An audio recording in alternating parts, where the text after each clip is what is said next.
राधे राधे, जय श्री कृष्णा। आज हम बात करेंगे कि जैसे सभी की समस्याएं होती हैं, सभी के मनों में होती है, मेरे भी मन में थी पहले, लेकिन गुरु की कृपा से तो सारी समस्याओं का समाधान हो चुका है।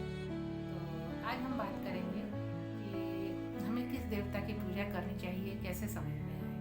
क्योंकि ये तो ज़रूर है कि आज के समय में जिस तरह से भक्ति का एक चलन चला है कि कोई नाम जप रहा है, कोई कुछ कर रहा है, कोई लड्डू गोपाल को सेवा कर रहा है, कोई हनुमान जी की भक्ति कर रहा है।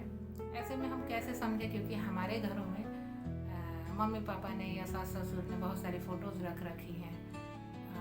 तो ऐसे में फ़ोटो या मूर्ति या जो कुछ भी जिसकी भी पूजा हम देवी देवताओं की करते हैं, तो हम कैसे करें। क्योंकि कभी होता है कोई लोग जन्माष्टमी भी करते हैं, कोई लोग नवरात्र भी करते हैं, कुछ लोग ऐसे बहुत से, मतलब हमारे हिंदू धर्म में तो त्योहारों का अंत नहीं है और पर्वों का अंत नहीं है। करना चाहें तो डेली एक व्रत हो सकता है, पूजा हो सकता है। सिर्फ हमें पता नहीं होता है कि आज का क्या दिन है, सिर्फ हम संडे मंडे या सोमवार मंगलवार जानते हैं। लेकिन अगर देखें तो हमारे हिंदू धर्म में रोज़ प्रतिदिन कोई ना कोई पर्व या त्यौहार है ही।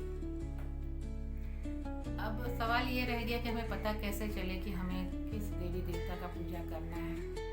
तो देखिए, सबसे पहले तो ये है कि जब तक आप गुरु के पास नहीं जाएंगे तो गुरु आपको ज्ञान से आपका जो है आपका अज्ञानता नहीं मिटेगा। अगर आप गुरु के पास जाते हैं तो सबसे पहले आपकी अज्ञानता मिटेगी। इसके बाद आपको मार्गदर्शन मिलेगा कि हाँ, आपको क्या करना चाहिए और क्या नहीं करना चाहिए। लेकिन जहाँ तक अब ऐसे सवाल है कि किस देवी देवता को हम माने, ये हमें कैसे पता चलेगा। तो एक तो ये चीज़ें होती है कि देखिए, प्राकृतिक चीज़ें हैं।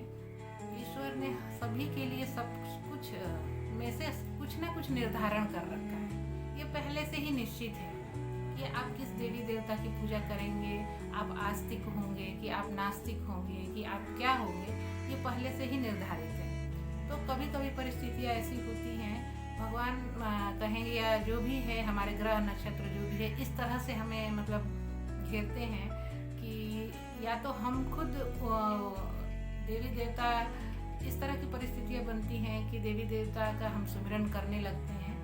ऐसी परिस्थितियाँ बनेंगी कि कभी आपको ऐसा लगेगा कि हाँ, देवी दुर्गा की मुझे भक्ति करनी चाहिए। अपने आप आपके मन में ये महसूस हो जाएगा कि मुझे यही भक्ति करनी है। आपको किसी के सुझाव की, ज्ञान की आवश्यकता नहीं पड़ेगी। परिस्थितियाँ ऐसी बन जाएंगी कि आप अपने आप ही भक्ति करने लगोगे। जैसे मैंने कभी लड्डू गोपाल के, मेरे पास लड्डू गोपाल जो 11-12 साल थे, कभी मैंने उनकी पूजा नहीं की थी। मुझे उनकी इतनी जानकारी नहीं थी कि मैं लड्डू गोपाल की पूजा करूँ। ये मंदिर में मैंने ला के रख दिया था, मुझे किसी ने दिया था। तो और जो लड्डू गोपाल मेरे गुम हुए, उसके बाद मैंने दूसरा भी लेके आई लड्डू गोपाल को। तो ऐसे में और अभी भी मैं लड्डू गोपाल की कोई पूजा पाठ नहीं करती हूँ। लड्डू गोपाल मेरे बच्चे की तरह जैसे हैं वैसे रहते हैं। भक्ति में हनुमान जी की ही करती हूँ, क्योंकि ऐसी परिस्थितियाँ बनी, चाहे जैसे हो, कि हनुमान जी की मैंने भक्ति करना शुरू किया।